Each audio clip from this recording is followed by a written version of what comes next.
Hello, and welcome to my 50 subscribers special. Today we'll be talking about beer, specifically beer in cocktails in the form of a boilermaker. The boilermaker formula is a shot of liquor dropped into a pint of beer.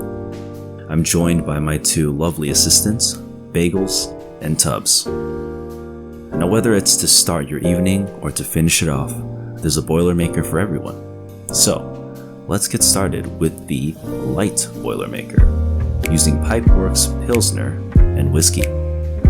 Observe the immense production of foam. All beers should be poured into this manner to release fragrance, knock out bubbles, and prevent bloating that is all too commonly blamed on beer rather than a beer poorly served. Now observe the drop. How pristine.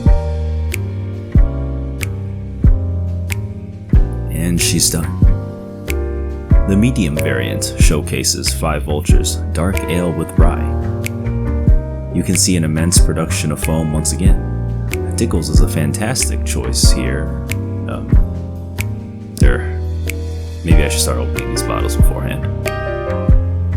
In any case, it's eventually open, and the drop. Ooh, that splash. A triumphant pose. Alright, now get out of here. The heavy features Left Hand's milk stout with a smoky scotch. The sweet, dense, creamy texture of the stout greatly dulls out intense, Sharpie-like flavors from any cheap scotch you'd like to dispose of gracefully. For this next one, we're gonna have to Rochambeau for this, because it's made from a vile, disrespectful substance. You can see here that I lost. The honor of drinking what I call the Chicago handshake goes to me, made of the cult classic and fantastic old style, with the cult classic and not so fantastic Jeppson's malort. Who knew you could take the ingredients for absinthe and turn it to complete shit? It's truly a mockery of liqueurs and an attempt to recreate Chinese medicine.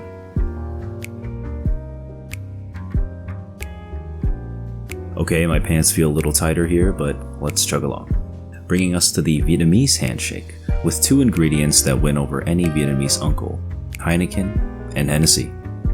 Did you know that much of Vietnamese culture is influenced by their French colonialists? It showed other Vietnamese people that we had a good taste for the finer things in life. From the brandy of Cognac, France, to the baguettes and pâté in banh mi, and Vietnamese pho, to France's le pot au feu. Cultural influence is inexorable, much like the hangover after finishing this gauntlet of drinks. Okay, enough of that. Sake bomb. Sapporo sake. The taste highly depends on the sake you use. We went with mango sake because it's delicious and was on sale. Here you can see the struggle of opening yet another bottle. Painful to watch. Anyways, gently perch the sake on 2 chopsticks above the Sapporo. Normally, you'd bang on the table to knock the sake in, but we aren't animals. A bit of finesse is all that's required. Enjoy. The soju bomb is a similar variant, preferably with hite and, my personal favorite, yogurt soju. Grapefruit, lychee, and green grape are also close runner-ups. With a flick and a splash, for 100 on the dash, the deed is done. The Irish Slammer contains all that is Irish except green. Stout, Guinness, cream, Baileys, and whiskey. Tullamore Dew. Split the Baileys and whiskey in the shot glass, escort it into the stout, and drink quickly, as it will curdle into an aesthetically displeasing mess. A tasty, cake-like drink, sure to please any mocha cream frappuccino lover. And now to the anime-inspired Boilermakers. From Jujutsu Kaisen, I present to you the wonderfully purple Black Flash. I use Double Fruited by More Brewing, along with Applejack. The result is a dangerously refreshing drink that hides a high ABV behind a veil of fruity goodness. Sip it, throw it back, or whip out your straw. There's no right way to enjoy this chameleon of a drink. In the spirit of Attack on Titan, the Titan Injection, Goose Island's 312 was chosen as a tame, subtle backbone to support the star of the show, Jäger.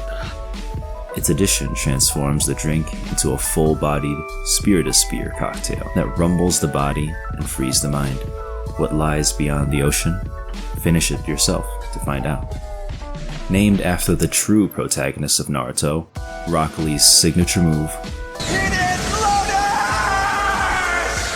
it utilizes a funky saison by forbidden root, sake of any flavor, and midori, a liqueur made from Japanese melons that impart a green hue, not unlike that of Rock Lee's magnificent jumpsuit. And finally, the Philosopher's Stone. Dive into the complexities of transmutation with a dry cider, sweet, nutty amaretto, and a tinge of bitterness from an Italian aperitif like aperol or campari. As you take your meager sips, contemplate what it means to have an equivalent exchange, how cocktails are simply ingredients that, when combined, become greater than the sum of their parts, and how we can surpass equivalent exchange, finding a way to personalize whatever we do.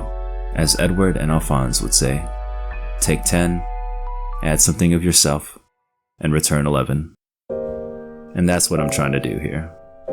I don't care much for money, but I greatly value your time and continued support. Know that I'm always down to share a drink and some thoughts with you. Thank you for everything, and hope to see you all at 100 subs. Until then, cheers.